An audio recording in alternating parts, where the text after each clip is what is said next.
Baik setelah Turki ada negeri matahari terbit di posisi ke-6. Pernah menjadi pemuncak di Perang Dunia Kedua, Jepang yang sekarang memiliki 309.000 personil militer dan menghabiskan hingga 39,6 miliar US dollar atau 601 triliun rupiah.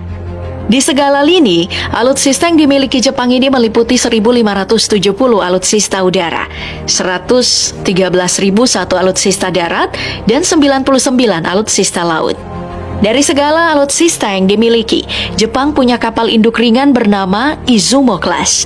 Kapal ini adalah lini perang utama Jepang sebab menjadi rumah untuk jet tempur serbaguna F-35. Dengan kombinasi Izumo dan F-35, Jepang bisa jadi monster di medan laga.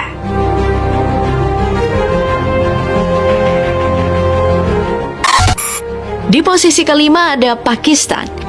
Meski nama negara ini tidak semasyhur Arab Saudi dan Uni Emirat Arab, tapi soal militer Pakistan jadi yang paling ditakuti di Timur Tengah. Bagaimana tidak? Negara ini memiliki 170 hulu ledak nuklir yang dioperasikan.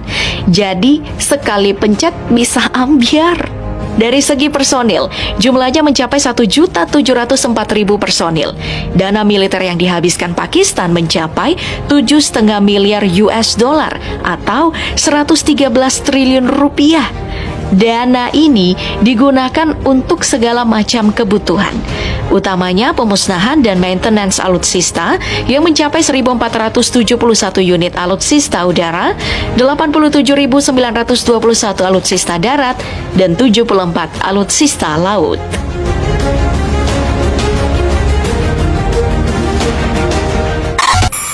Dari Timur Tengah kita ke Asia Timur karena posisi keempat diduduki oleh Korea Selatan yang punya personil militer hingga 1.130.000 dengan dana militer mencapai 42,1 miliar US dollar atau 639 triliun rupiah.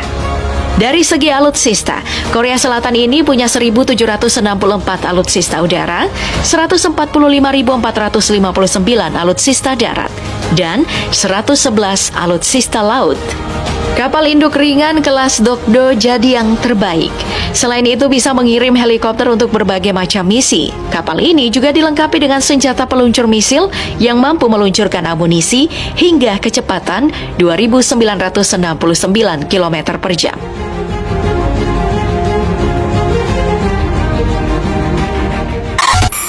Masuk ke tiga besar.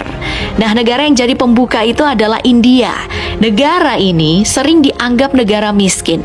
Namun, kekuatan militernya berada di level tinggi. India jadi salah satu negara Asia yang punya hulu ledak nuklir sejumlah 160 hulu ledak nuklir. Salah satu jenisnya seperti roket Agni 5 berikut yang diklaim punya jangkauan hingga 5.000 km. Kemampuan India ini juga didukung dengan personil yang mencapai 5.132.000 dengan dana militer mencapai 54,2 miliar US dollar atau 823 triliun rupiah.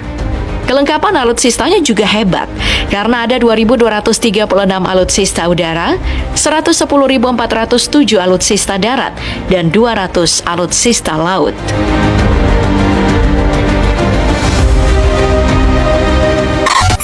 Nah, di depannya India, sekarang ada Cina yang berada di posisi kedua. Di atas kertas, negeri tirai bambu punya 3.135.000 personil militer dengan dana militer senilai 230 miliar US dollar atau 3.400 triliun rupiah. Dari segi kepemilikan alutsista, Cina punya 3.565 alutsista udara. Kemudian 186.624 unit alutsista darat dan 434 alutsista laut. Untuk mengejar tujuan superioritas militer, Cina ini tengah mengembangkan kapal selam Type 095 yang telah ditenagai dengan nuklir. Kapal selam ini jadi sangat menakutkan karena mampu membawa rudal balistik nuklir.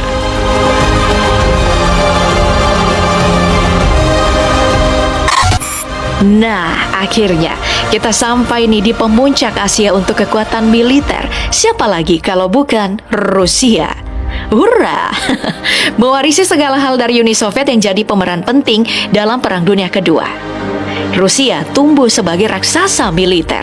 Jumlah personilnya itu mencapai 1.330.900 personil dengan dana militer mencapai 82,6 miliar US dollar atau 1.200 triliun rupiah. Dari datanya, alutsista yang dimiliki mencakup 4.719 alutsista udara, 179.005 alutsista darat, dan 291 alutsista laut.